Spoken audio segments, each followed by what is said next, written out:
I'm going to start with a story. Two young boys, 14, 15 years old, they're walking home from school, and it's the dead of winter. And on this particular day, the pond that they always walk around, they notice the pond is completely frozen. So they decide to take a little shortcut. They venture out across the pond, get about 20, 30 feet offshore, and sure enough, boom, the ice breaks. One of the boys disappears in the darkness of the pond. His friend reaches down to grab him, and as he does, he watches him just drift away underneath the ice. He panics. He realizes if he doesn't do something drastic right this second, that his friend is going to drown. So he looks over the shoreline, and he sees a large tree. He runs over to the tree, rips down the largest branch he can carry, drags it back across the ice, and starts to look for his friend. He can see his friend just pounding on the bottom of the ice, trying to get out. So he picks up the tree limb with all of his might. He proceeds to smash on the ice. Eventually, the ice cracks. He reaches down, grabs his friend, saves his life. As you can imagine, this is a small little pond. There are several homes around the pond. In fact, someone's even called 911. Shortly thereafter, the ambulance shows up. They start to draft the boys, treat them for hypothermia, and sure enough, as the crowd gathers, one of the first responders says, "Did anybody see what happened?" Old man in the back of the crowd raises his hand and says, "Man, I saw the whole thing." "Well, please, tell me what happened." "Well, every day after school, these boys walk around the pond, but today the pond was frozen, so they took a little shortcut. Sure enough, they got about 20, 30 feet offshore, and boom, the ice cracked. And I watched one of the boys disappear in the pond. His friend tried to save him, but he realized he couldn't. So he ran over there to that tree, dragged that branch back, picked it up with all of his might, and used it to break through the ice, saving his friend." First responder looks at him, dazed, confused. "Sir, with all due respect, that tree limb right there, it would take 2 grown men to pick up. Tell me again how he did it?" And the old man looked him squarely in the eyes and said, "I'll tell you one thing. No one told him that he couldn't. No one told him that he couldn't." I'm a chiropractor speaking at an orthopedic convention. Yeah.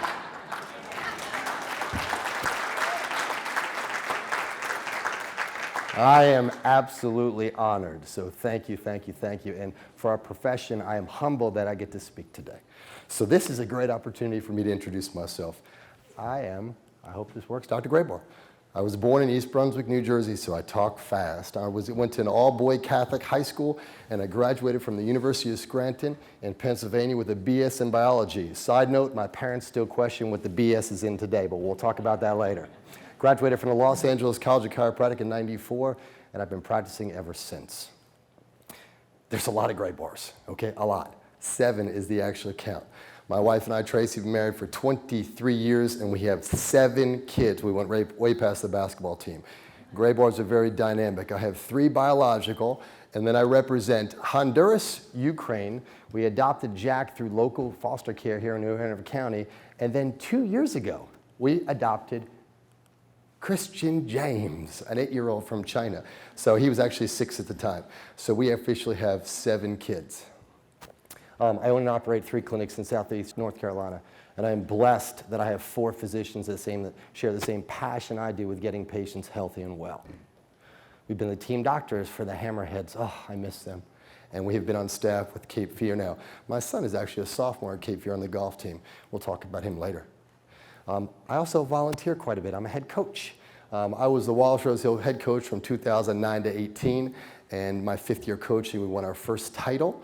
My 6th year, we would go back to back. So check this out. You're talking to a chiropractor who has back to back. Okay, that was a bad joke. And then here we go.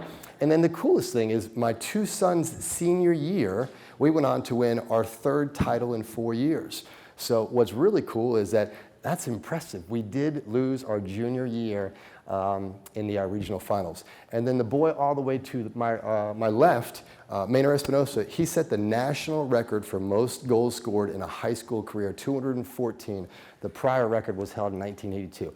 That's a little Wallace trivia. My house, unfortunately, in Wallace was flooded, and so my wife and I have moved to Wilmington, and so now Hoggard has drafted me, so I am an assistant coach at Hoggard for the men's soccer team.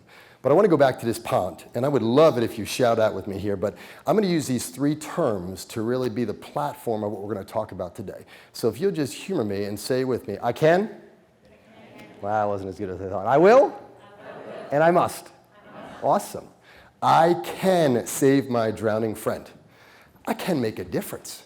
Here's the problem with I can. I can to me is really just a belief. And a belief is an opinion. And if my opinion is different than yours, and then you add fear and doubt, man, the little boy drowns. So I love the concept of I will. I will create the desire. I will save my drowning friend. I will make a difference. Here's the challenge with I will. There's this famous show on TV called Survivor. Outwill, outlast, and outplay. 30 people, one person walks away a winner, 29 losers. So to me, I love the concept of I must. I must creates an urgency. It's something that's not merely should be done, it's something that's got to be done. It's got to happen right now. I must save my drowning friend. We must make a difference in healthcare. Okay? I love Wilmington, North Carolina. This is our downtown historic district on any given sunset, this time-sensitive day. Now, Wilmington is now my home. I've been here for almost 25 years, but I will tell you we made national news in 2016 for something we're not proud of. This is a Star News article. You can read it. It's about opioid abuse. Okay, I have 7 teenagers, 8 to 22. 1 out of 20 high school kids is misusing prescription pain pills. We know it. You don't want to talk about it. And how about this one right here? In 2018, opiate overdose became the #1, I don't want to call it a heavyweight champion, this is nothing to be proud of, but it knocked off car accidents as the #1 cause of accidental death. How is that possible? Look at how many cars are on the road. So my friends, we have a problem. We cannot get out of the news media. Look at this, 4 cities in North Carolina that are 1, 2, 3, 4 for top 25 cities in the country for opioid abuse. We've got to educate our friends, our families, and our patients in a different way. Fayetteville, Jacksonville, Hickory, and Wilmington is #1. We got to do something about it. So today I'm going to cover 3 topics. #1, we're going to talk about the state of healthcare here in the United States. #2, as a chiropractor, I specialize in the spine. I truly believe that your posture determines your body's ability for you to stay healthy and well for a lifetime. And I'm going to share with you 2 things that I think directly impact posture. And then #3, I'm going to give you 3 action steps. I want you to be able to walk out of here Monday morning and say, you know what, 1, 2, 3. I'm going to make these steps in my life, my family's life, my patient's life, and we can make a difference. So we're going to dig in. Foundation of health. To me, it's complicated, so I like to build a home. I love this home. So let's just build a house for a second. To build a house, you got to have some lumber, a couple nuts and bolts, got to have a pretty good crew, and man, if you had a really good architect, you could put something together. But what happens if everything that you knew about building a house turned out to be completely upside down? Okay, well, that's how our healthcare system is. World Health Organization. There's 190 healthcare systems in the world. We are #1 in crisis care. #1. Tom Brady won the Super Bowl. Thank you, Tom. Here's the problem. We're the 37th healthcare system in the world. I'm just going to look at North Carolina as a state now for a second. Based upon how you Google, we're 33 to 37 state ranked in the top in the 50 states in the country. I have an issue with that. And we're the most expensive healthcare system in the world. 2005, the past, we spent $2 trillion a year in healthcare, most expensive in the world, and look at our life expectancy and then our infant mortality rate. So here's a challenge. If my wife and I lived in one of 25 other countries, our kids would live longer. But we're the #1 country for crisis care. We've got to change that. Here's 10 years later. More and more and more. I don't know of an NBA basketball team that could buy the best 5 or 10 players in the NBA and not win a championship year after year. But at the end of the day, we double what we spend on healthcare, and now our life expectancy is worse. Look at this, US ranked 34th, 2005, now we're 53rd. And look at the infant mortality rate. Now, this is just a private, personal note. My dad is not here, right? Good, don't tell him. He is convinced that he's going to buy a plane ticket. He's 75. He's going to buy a plane ticket next year, move to Monaco, and he's going to get 15 more years of health and life. Don't tell him. It doesn't work that way. You have to take this step every day. I tell my patients every day that a marathon, the easiest step is the one across the finish line. The first one is typically the second easiest because you get started. But it's the steps in between that you have to link together. And there's the problem. So we cannot get out of the news. So I'm going to show you kind of articles and research here. But here's January 12, 2018. They this time looked at the 11 wealthiest countries, and we're dead last. And then this is just February 2nd of this year. How bad is U.S. healthcare among high-income nations? It's the worst. So again, the media is just crushing us day after day. So we're stuck. So I love this little quote that I read. It said, "Be not afraid of growing slowly, be only afraid of standing still." I cannot stand still ever. That's why the screen got turned. I got to move. Let's talk about the 3 leading causes of death and disease in the United States. Can anybody guess the #1 killer of Americans? It's quiet. It's heart. It's real simple. Here it is. Heart disease is the leading global cause of death, period. Or 1 out of 3 people. There's over 800,000 deaths per year. And watch this, 17.9 million deaths in 2015. And again, anticipation, 24 million. That's insane. Think about this. I'm just going to count. 1, 2, 3, 4. Every 38 seconds, someone dies from heart disease. We have an issue. We need a new strategy. We've got to start to educate patients on how to get well and stay well. Number 2 is cancer. Cancer affects 1 out of 4 people. 600,000 deaths per year. And at the end of the day, watch this. 4,700 new cases diagnosed per day.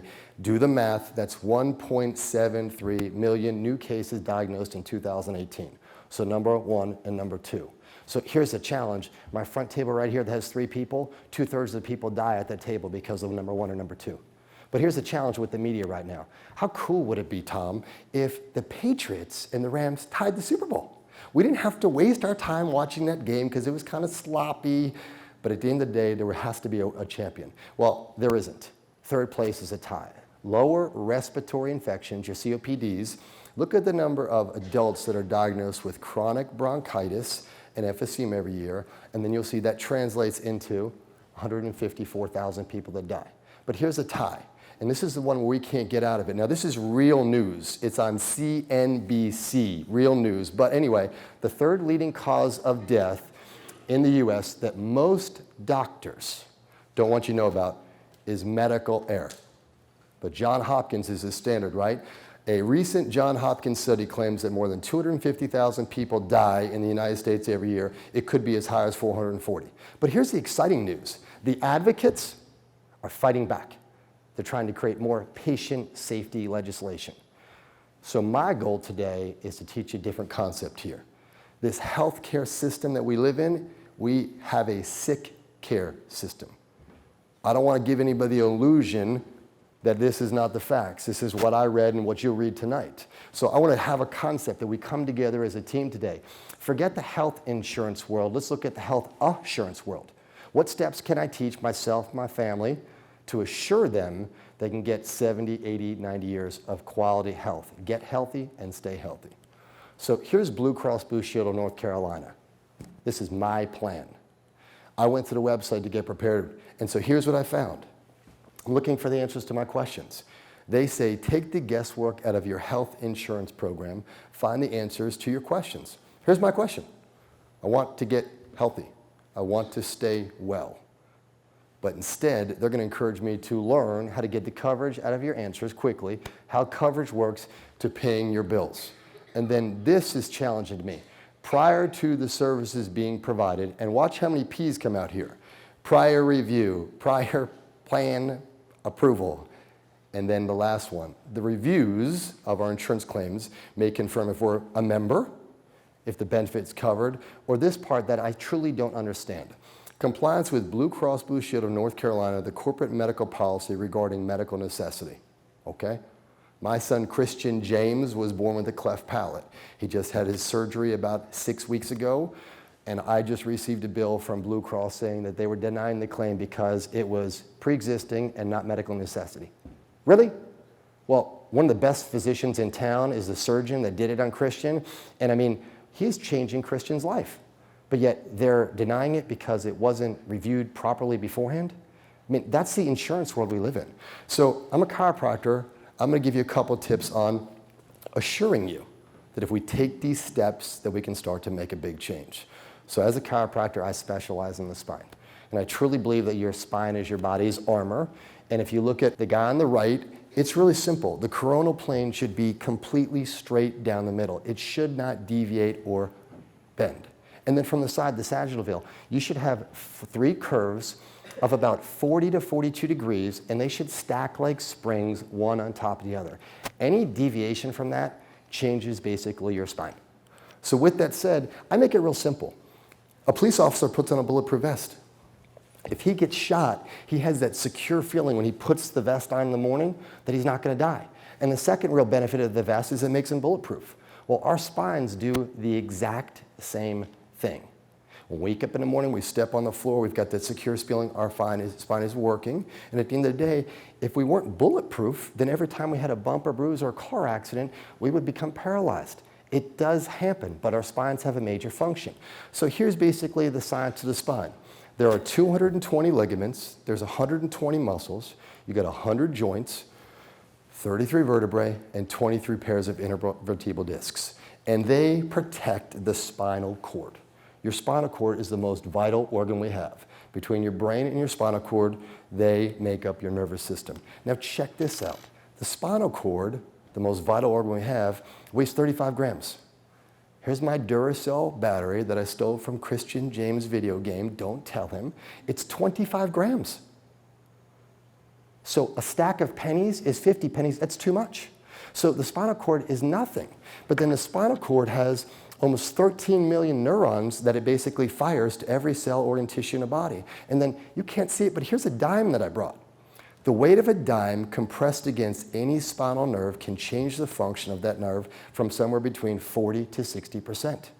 Personally, I don't want to live my life with a dimmer switch on and off every day, regulating the function of how my body works. So what do we need to do? The challenge is, this is what we do as a society. How do we reward our body's armor? I don't know any police officer that would go ahead and cut his vest up. What do? We cut our bodies up. Poor diet, lack of exercise, and obviously a lot of the jobs that we do really beat up our spines. So just some trivia. He's already touched on it, so I'm going to go ahead and just push it even further. But sitting in a hunch posture for 6 to 8 hours is putting like almost 200 pounds of pressure on your spine. You're going to hear it from me, but sitting is the new smoking. 50 years ago, all the research came out, and the Surgeon General had to put warnings. Well, sitting posture is so bad that they're equating that this is going to be the new trend. I weigh 185 pounds. If anybody wants to carry me on their back for the rest of the presentation, you can see what 200 pounds feels like on a hunched spine. Fact number 2, we shrink. I don't like to hear it. Most people shrink between 1 to 3 inches in height over their lifetime. And here's the research. After 40, we typically lose 1/4 to 1/3 of an inch every decade of life. I'm 49. I don't want to shrink. Number 3, back injuries account for 1 out of 5 workplace injuries. That's 1 million a year. And the last one, 83 million people will say that back pain affects their daily life. Wow, those are crazy stats. So as a chiropractor, what do? I specialize in the spine. I treat a condition or diagnosis called a subluxation. We call it basically posture. Here's the definition. It's trauma or stress to the body that causes a single vertebrae or region of the spine to shift out of place from its normal or optimal function or form. Now, here's the same dude up on the screen 5 different ways. The only one that's right to me is the guy on the right. The other 4 all have foundational issues with their spines that are going to cause their spines to break down faster than we want them to.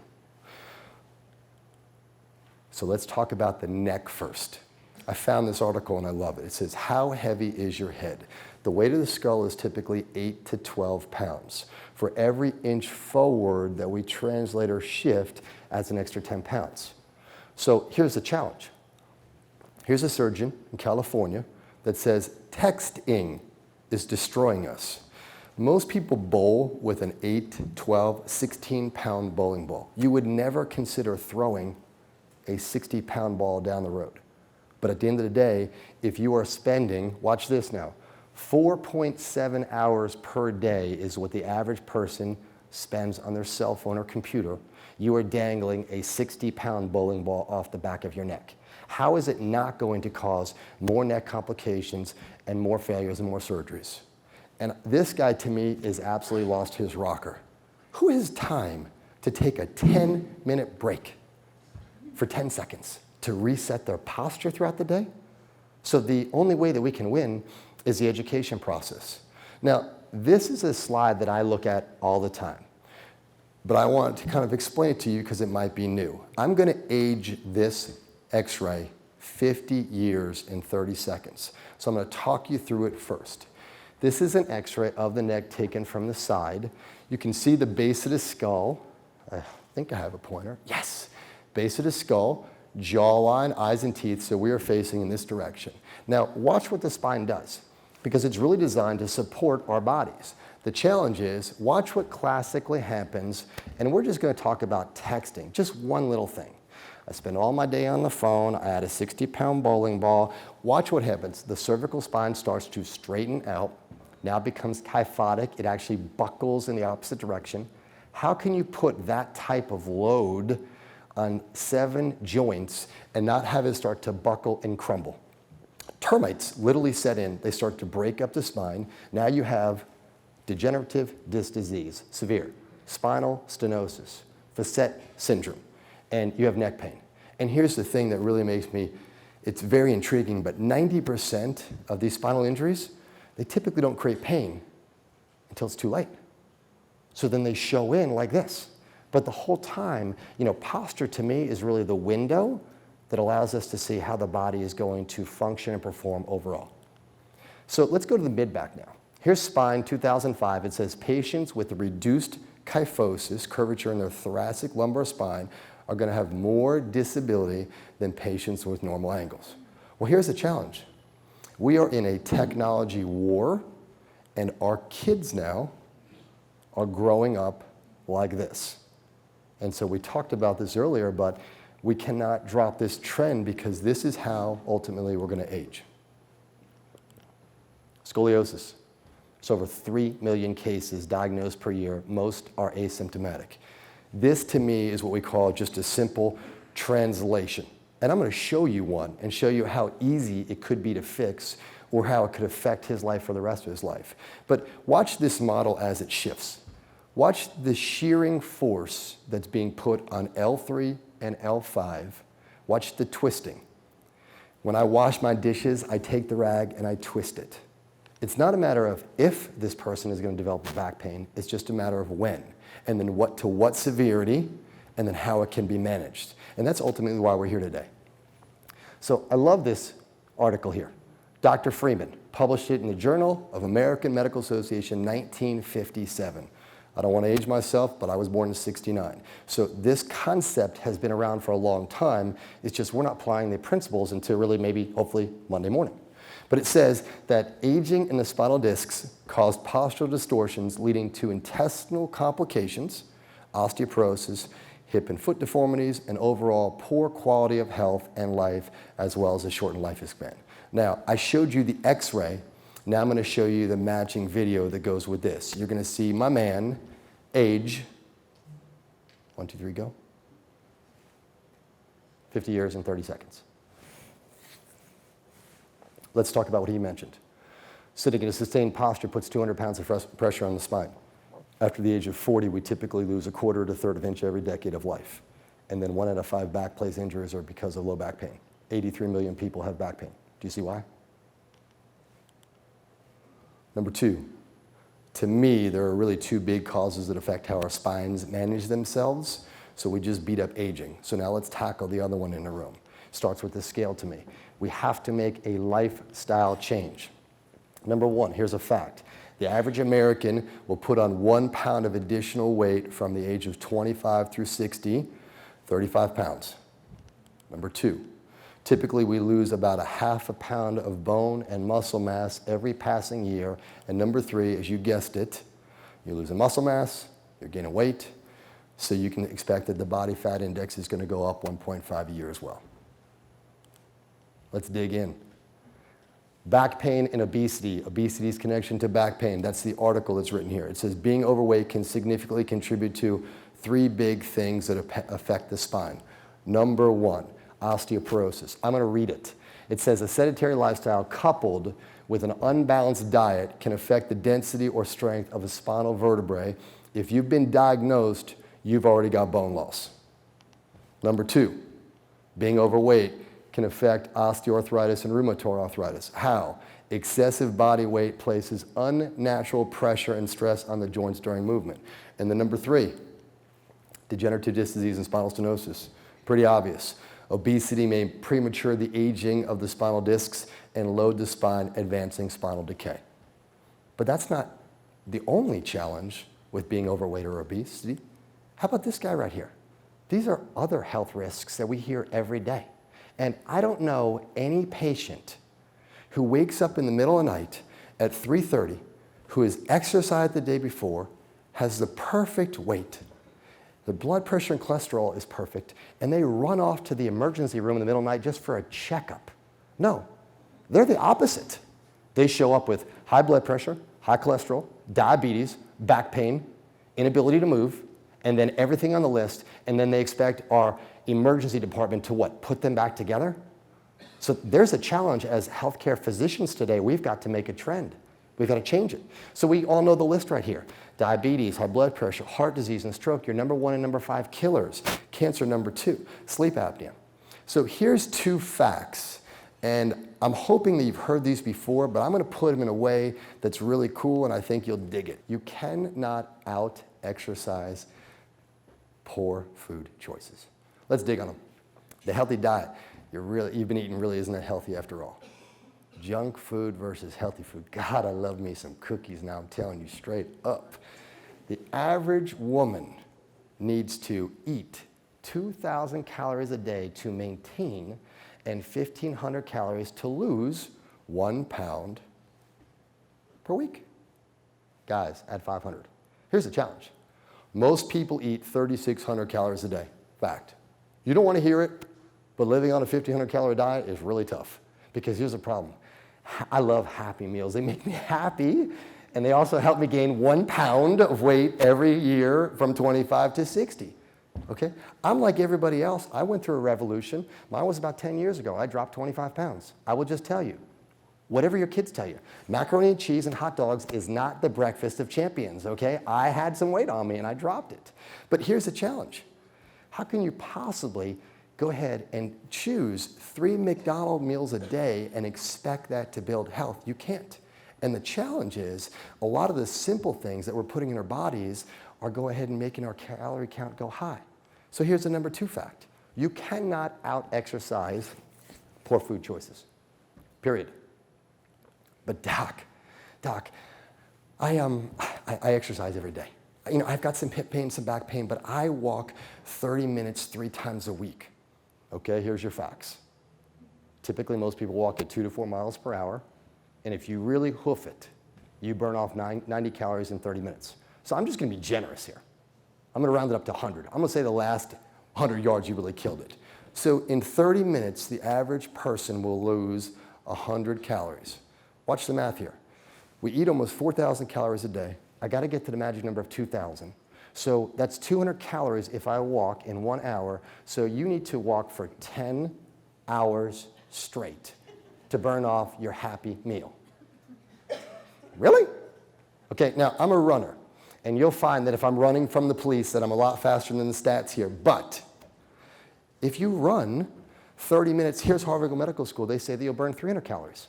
So you can see it doubles it, but still at the end of the day, you can't exercise for 30 minutes or an hour and expect to burn off the meals. You've got to have balance. So you're like me. Okay, give me some guidance. Patients ask me every day. So I have 3 core values that I believe. Number 1, assurance. I want to assure you, it's their slide, not mine, that if you take the steps that you see today, that these steps will really change people's lives. Number 2, we're going to be certain. We're going to put some decisions forward here, and we're going to have certainty that they're going to work. And then number 3, my purpose. I don't like to live for pain. I want to live to be healthy and well for a lifetime. So here's my big 3 steps. Number 1, you got to get active. You have to get active. So here's the research. It says being physically active is important to prevent heart disease and stroke, the nation's #1 and #5 killers. To improve overall cardiovascular health, we suggest at least 150 minutes of moderate exercise. And remember, running is almost double. And how about this on the bottom? It says 1 cardiovascular death per year could be preventable for every 145 people with diabetes who are persuaded to walk at least 2 hours a week, and there's your CDC in Atlanta. We want simple, right? 30 minutes a day, 3 times a week. If you can move a little faster, you'll get better results. But I hear it all the time, Doc, I'm just in terrible pain, I can't move, you gotta help me, okay? I mean, here's the challenge. The media tags this based upon where you look and where you read. Here's an article from 2016. It says that sugar is identified as a top culprit in the cause of cancer. And here's the research. It says sugar is at a crossroads. As much as 40% of U.S. healthcare expenditures are for diseases related to the overconsumption of sugar. We spend over $1 million a year fighting the damaging effects that sugar does to our bodies, and it runs the gamut from obesity to diabetes to heart disease and cancer. So I'm like you, I'm stuck. What do you do with his third case, the person that's 40, 50 pounds overweight? What do you do with a person who says, I can't walk, doc, because I hurt every day? So there are hundreds of weight loss programs. We've just been searching for one, and we implement ours March 1st. We're doing our training right now, and so we are going to introduce something called Sprint Set. I love it because it addresses the issues that I want. Number one, it is personal, one-on-one coaching with a health professional, and the focus here is not on losing weight, it's on gaining health. Number two, these are customized meal plans based upon your metabolic needs and your short and your long-term goals. Number three, you're always going to hear me talk about exercise. I absolutely think it's a core value of who I am. But here's the cool thing. The focus of this program here is to change the behaviors he talked about in his slide. How does a guy drink rum every day and expect that to be a health benefit? Think about the number of patients that have to have a shot before they go to bed. There's no way that benefits health.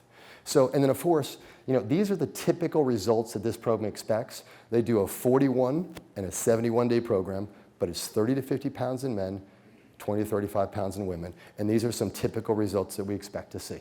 So I'm excited because this gives an opportunity to attack overweight and obesity and how it affects your spine. But here's the biggie. This is the reason they grabbed me today. Foundation of Chiropractics. 1895, Dr. D.D. Palmer, shout out to him. He created chiropractic. It's a holistic system of integrated medicine based on the diagnosis and manipulative treatment of the misalignments of the joints, especially those to the spinal column. Now, based upon the chiropractor that you talk to, that definition is a little bit different or might vary, but at the end of the day, these are results. 83.5 million.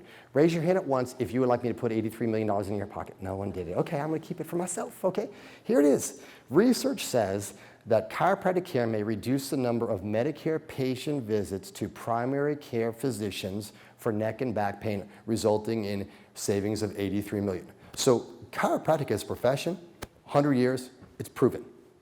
Number two, 1.5, or actually 1 out of 5 people have back injuries at work, 1 million people a year.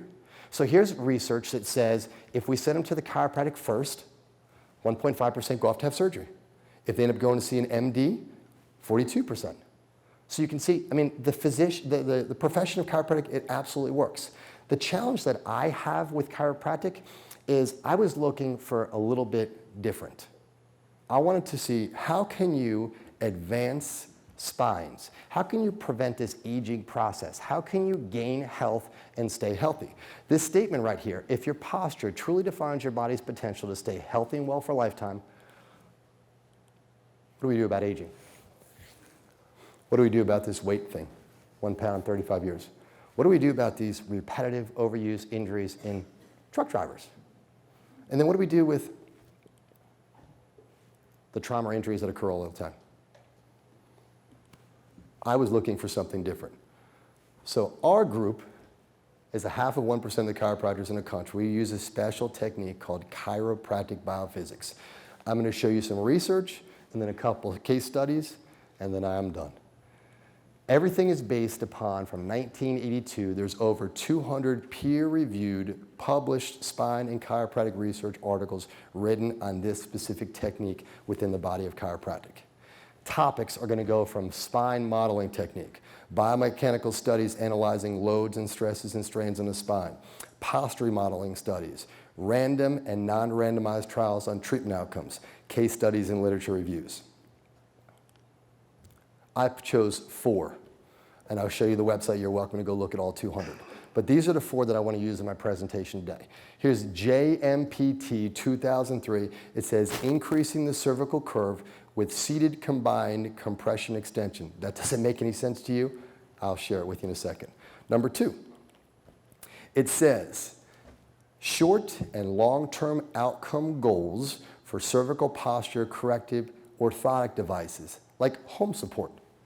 Archives of Physical Medicine, 2016. X-rays. I'm going to show you x-rays in a second. And you're going to see that x-rays are a tool that I use. When someone goes into the emergency room and breaks their arm, first line of defense, x-ray. So then they go back in 4 to 6 later, they x-ray them again, and then when they typically are done, they go back one more time just to make sure it's set perfectly, and we're done. I do the same thing. So here's a study of x-ray reliability. And then the last one. How about this? How many patients have headaches? He talked about today and how texting is killing necks. Well, here's a study. It's a 2-year pilot, randomized, controlled trial. It's still in review, but it talks about how if you improve neck sagittal curve function, you improve health.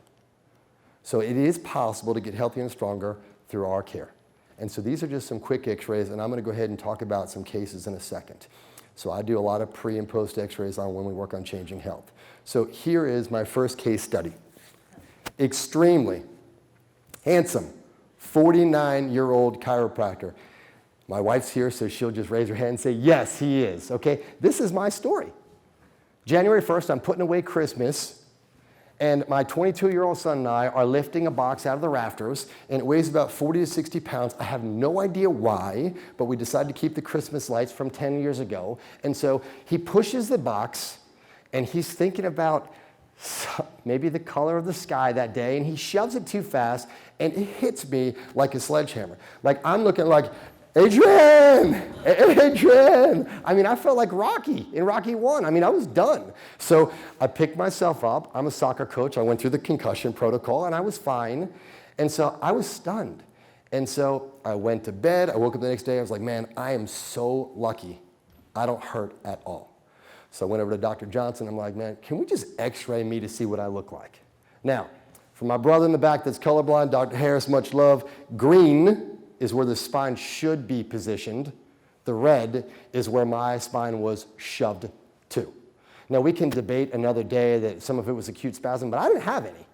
And after 23 years in practice, I'm pretty good at diagnosing spasm. So I felt pretty good. But take a look.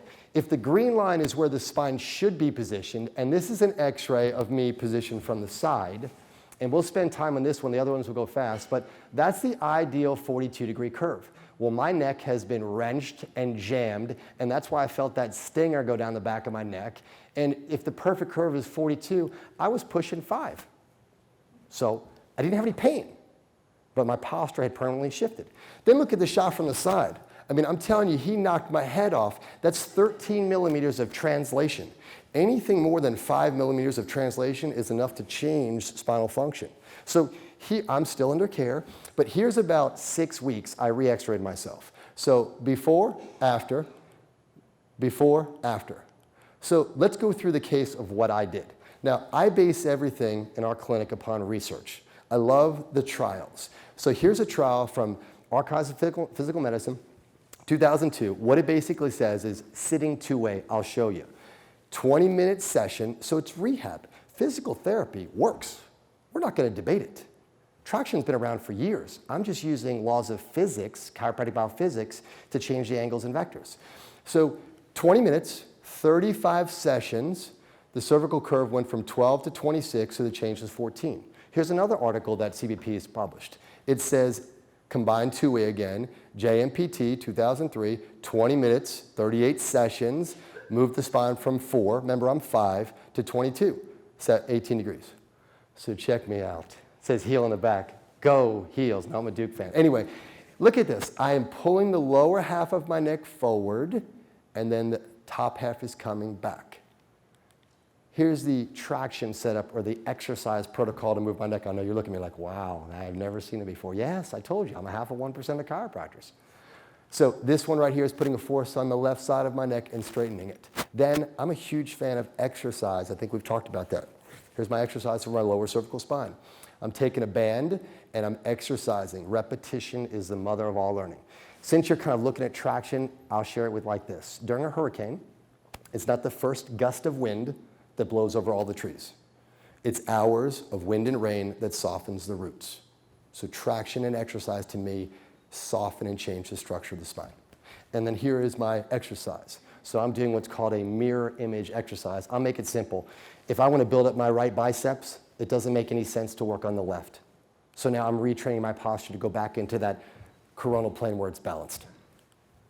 Couple case studies. 22-year-old police officer, neck and low back pain. He had failed conservative care. I'm telling you, my man had no low back pain. Here is his x-ray of his lower back. Now again, the green line is the ideal position. So here's the low back taken from the front.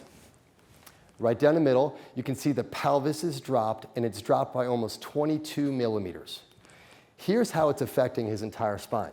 Now here's where the primary care missed it. They x-rayed the area of complaint just here. And it's strong. There's no broken bones, there's no fractures, there's no dislocations. It's just they diagnosed it as muscle spasm. So here is his correction right now. Now you're probably saying, Dr. Graybar, it's physically impossible. Okay, here's what I did. It is not the same Nike shoe that we saw fall off, but I actually had an x-ray of him with his shoe off on the left side. That's how out of balance he is. So we're going to make a correction with just a heel lift to the full foot. And can you imagine if you insert this into this, what it would do to the health of his spine for the rest of his life? But again, 3 million cases of scoliosis, most are asymptomatic. Next case, 71-year-old funeral director, chronic neck and low back pain, failed conservative care, medication, physical therapy, everything is failing. He comes to me. He's a funeral director. People are dying to see him every day. It's my funny story. He is dying for a healthcare solution. So here's his follow-up x-ray in 12 weeks. Looks much better. So this is a full spine x-ray of him standing from the side. He had that classic old man posture and was stuck here like this. So what did I teach him? Let's exercise. Adjustments, traction, exercise at home. 24-year-old male. This guy is a construction worker with this horrible thoracic kyphosis, and we talked about that, how the weight, the neck translates forward. Here's his correction. We took his mid-back curve from 54 to 43, and that significantly changed his health. No back pain anymore. My favorite, 22-year-old salon owner, chronic pattern migraine headaches, neurologist, MD, medication, enough to kill a horse, and this is her posture standing, and this is her x-ray. So again, the green line is the ideal position. So this is her standing like this, and her center of gravity is doing this. So we talked about, he mentioned sitting is the new bad, we talked about sitting and smoking. Well, there's her standing posture. Here's her updated posture, 12 weeks later. You can modify and change postures typically in about 1 to 3 months. It does take longer in some cases, and I don't fix all of them, but I try to improve health on all my patients. And here's her final x-ray. So we now have got the lumbar curve in its ideal position. The thoracic spine has come back. I'm stuck up here because of what she does all day. But she's still a patient. She works on her exercise at home, and she's doing phenomenal. The foundation of health, to me, is basically adjustments and traction. And then obviously each patient, just like we have a thumbprint that's different, the blueprint for adjustments is different. Final slides here. 67-year-old male. He had successful back surgery 15 years ago, but now we're stuck with this today. And this is what the upfront looks. So the surgeon 15 years ago did their job. They reduced all of his symptoms. But now what do you do? Because nothing is helping him get well. So we do something in the clinic called VAX-D. It's an axial decompression designed to help improve the function of degenerative disc. Okay? He's 60% better in 6 weeks. I'm not saying that it fixes every patient, but it's a great non-surgical option. So that brings me to the pieces of the puzzle. We talked about the healthcare system today and really how warped the concept is of it. We talked about spinal health, how aging and weight definitely affect health. But to me, there's a final piece to the puzzle. It says, what is the missing letter between the word health and healthy? And a lot of you jump on the word why. And why to me is a question, like why are we here today? I prefer, if you want to get healthy, that you become healthy. So with every patient that walks in, this is my mission statement. It's to empower the community to live a healthier lifestyle by educating them on the body's exceptional healing potential through exercise, good nutrition, and that I really think that chiropractic care is exercise to the spine. Here's half of the Graybar family. Here's a couple of my kids. I zipped line, and yes, here's 3 generations of women. Here's my question to you today. What is it going to take? Why can't our families and friends, generations of men and women, get healthy and stay healthy? What's it going to take? So I want to leave you with a couple thoughts. 2014, my soccer team came from behind and had this incredible win. And I'm telling you, 80,000 people rushed the field. Okay, it was like 800, but it felt like 80. And they came around, and then Pastor Brad Carter hugs everybody up, and he says, man, thank you so much for the community support. My prayer today is that we will come together as a group of healthcare professionals and start to change the lives of those around us. 2 big thoughts. Number 1, I want you to imagine a beggar and then visualize a billionaire. Beggar and billionaire. They both have one thing in common.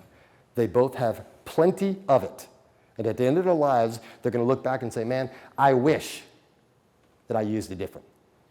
The riddle's simple. It's time. We have precious seconds and minutes and hours every day to use our time to serve a greater purpose. Here's the cool thing. The past, P-A-S-T, has already passed, P-A-S-S-E-D. And whether you quote the Terminator or the Lord of the Rings, there's no fate but what we make for our futures together. And now I want to take you back to that old man on the pond. And that first responder is looking at him dazed and confused like, dude, are you out of your mind? That tree limb right there? Man, it would take 2, 3, 4 guys to pick it up. There's no way that you're telling me that little 14-year-old, 120-pound used it to smash through the ice. Tell me again how he did it. And the old man with certainty, which is what we need going forward, with certainty says, man, no one told him that he couldn't. So I want to leave you with a concept here. We absolutely can. Don't let anybody tell you that we can't. And more importantly, I believe that we must. With that said, I'm Dr. Graybar. If you want any of the research that you have seen up here, I'd love to give it to you. That's my personal email address. Idealspine.com is where there's over 200 published reviews in chiropractic. Jump on it. That's our local office right there. And then one more thing about me. I'm a 5.1 golf index. My son is a +2. We are for rental or hire any weekend that you have a captain's choice at your local golf team. I am absolutely honored and blessed. EmergeOrtho, my hat's off for inviting me and then sharing the chiropractic profession with the world. I cannot say enough how humbled and honored I am today. Thank you so much.